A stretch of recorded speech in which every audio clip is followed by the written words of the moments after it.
À l'initiative de l'Association des fonds extra-budgétaires internationaux, le monde célèbre chaque 7 mai la Journée mondiale des enfants orphelins du sida. Une journée célébrée en 2002 avec comme objectif de focaliser l'attention du public et de médias sur la détresse de ces enfants vulnérables et les conséquences de leur désocialisation, mais aussi de faire du lobbying pour que le gouvernement considère ces enfants comme une priorité et que des mesures urgentes soient prises pour réintégrer dans la société. À ce sujet, le docteur Célestin Makombo de l'association Santé familiale est revenu sur les statistiques tant au niveau mondial que local. Nous avons près de 39 millions de personnes vivant avec le VIH estimées à travers le monde.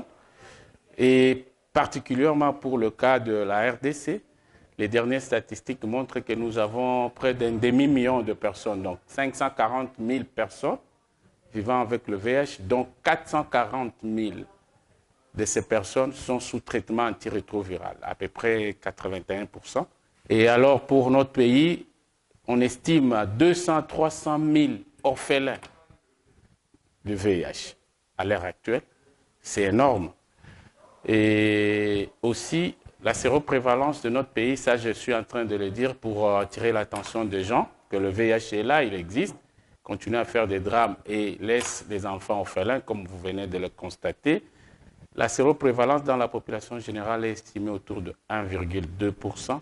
S'agissant de la prise en charge, il assure que la RDC a un programme spécial pour une bonne prise en charge grâce aux bailleurs de fonds. À cet effet, nous avons des programmes spécialisés de prise en charge de ces enfants.